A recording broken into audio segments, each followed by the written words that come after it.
नमस्कार दोस्तों, नमः शिवाय। जीवन ज्योति चैनल में आप सभी का हार्दिक स्वागत करती हूं मैं सपना शुक्ला।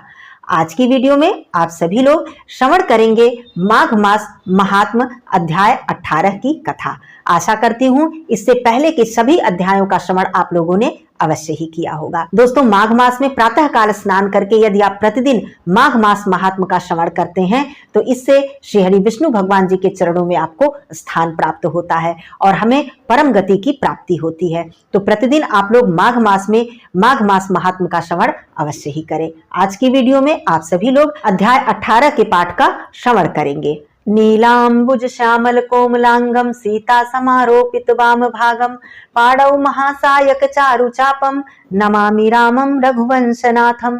श्री राम रामेति रामेति रमे रामे मनोरमे सहस्त्रनाम तत्तुल्यम राम नाम वरानने। ओम नमो भगवते वासुदेवाय। आइए पाठ आरंभ करती हूँ। माघ मास महात्म अध्याय 18। श्री वशिष्ठ ऋषि कहने लगे, हे राजन, मैंने दत्तात्रेय जी द्वारा कहा हुआ माघ मास का महात्म कहा। अब माघ मास के स्नान का फल सुनो। हे परम तप, माघ स्नान सब यज्ञों, व्रतों और तपों का फल देने वाला है। माघ मास में स्नान करने वाले स्वयं तो स्वर्ग में जाते ही हैं, उनके माता और पिता दोनों के कुलों को भी स्वर्ग की प्राप्ति होती है। जो माघ मास में सूर्योदय के समय नदी आदि में स्नान करता है, उसके माता पिता के 7 कुलों की पीढ़ी स्वर्ग को प्राप्त होती है। माघ मास में स्नान करने वाले दुराचारी और कुकर्मी मनुष्य भी पापों से मुक्त हो जाते हैं और इस मास में हरि का पूजन करने वाले पाप समुदाय से छूटकर भगवान के सदृश शरीर वाले हो जाते हैं। यदि कोई आलस्य से भी माघ स्नान करता है, उसके सब पाप नष्ट हो जाते हैं। जैसे गंधर्व कन्याएं राजा के श्राप से भयंकर फल को भोगती हुई लोमश ऋषि के वचन से माघ में स्नान करने से पापों से छूट गईं। यह वार्ता सुनकर राजा दिलीप विनय पूर्वक पूछने लगे, हे गुरुदेव, ये कन्याएं किसकी थीं? उनको कब और किसने श्राप दिया था? उनके क्या नाम थे? ऋषि के वाक्य से कैसे श्राप मुक्त हुई और उन्होंने कहाँ स्नान किया? आप विस्तार पूर्वक सब कथा सुनाइए। वशिष्ठ जी कहने लगे, हे राजा, जैसे अरण्य से स्वयं अग्नि उत्पन्न होती है, वैसे ही यह कथा धर्म और संतान उत्पन्न करती है। हे राजन, सुख संगीत नामक गंधर्व की कन्या का नाम विमोहिनी था।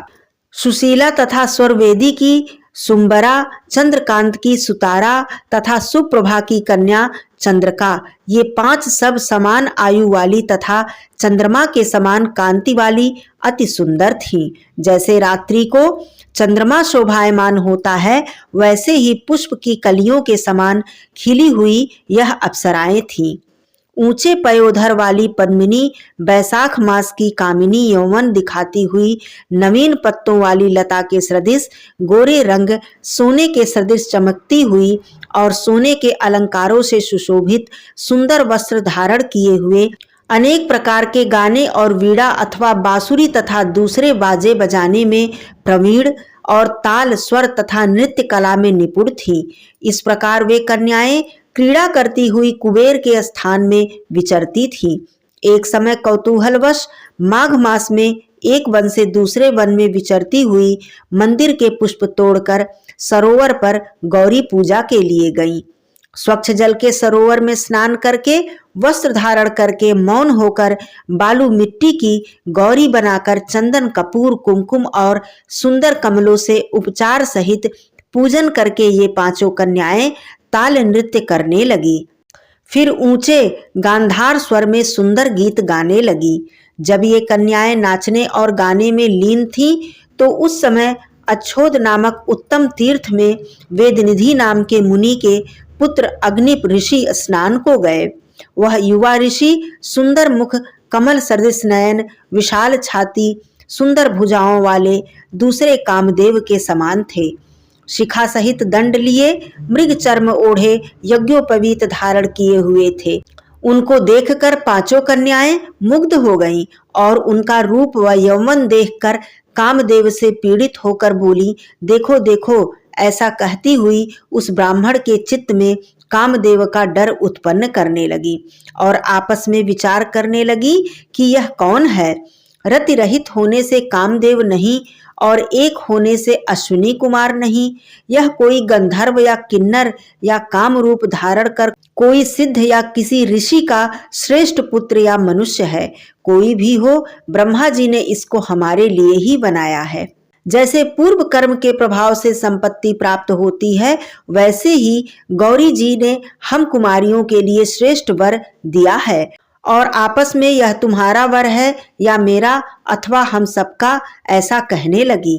जिस समय उस ऋषि पुत्र ने अपनी मध्याह्न की क्रिया करके ऐसे वचन सुने तो वह सोचने लगा कि यह बहुत बड़ी समस्या उत्पन्न हो गई। ब्रह्मा विष्णु महेश आदि देवता तथा बड़े योगीश्वर भी स्त्रियों के भ्रमजाल में मोहित हो गए हैं। इनके तीक्ष्ण बाणों से किसका मन रूपी हिरण घायल नहीं हो सकता।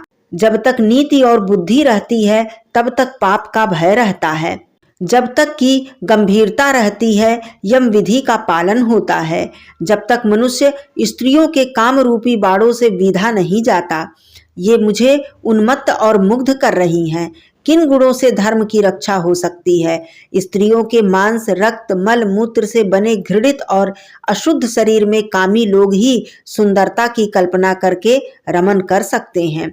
शुद्ध बुद्धि वाले महात्माओं ने स्त्रियों के पास रहना कष्टकारक कहा है। सो जब तक यह पास आए हमें घर चले चलना चाहिए। अतः जब तक वह उसके पास गई, वह योग बल के द्वारा अंतर्ध्यान हो गए।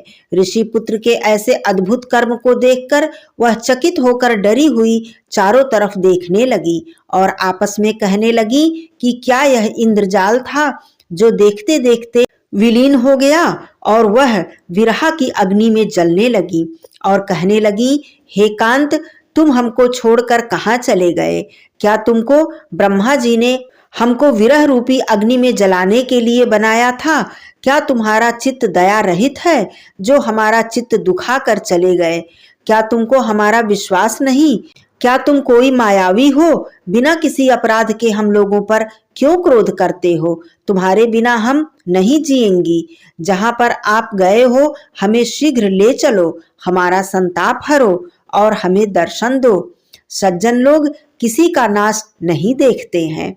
दोस्तों, इससे आगे की कथा आप अगले अध्याय में श्रवण करेंगे।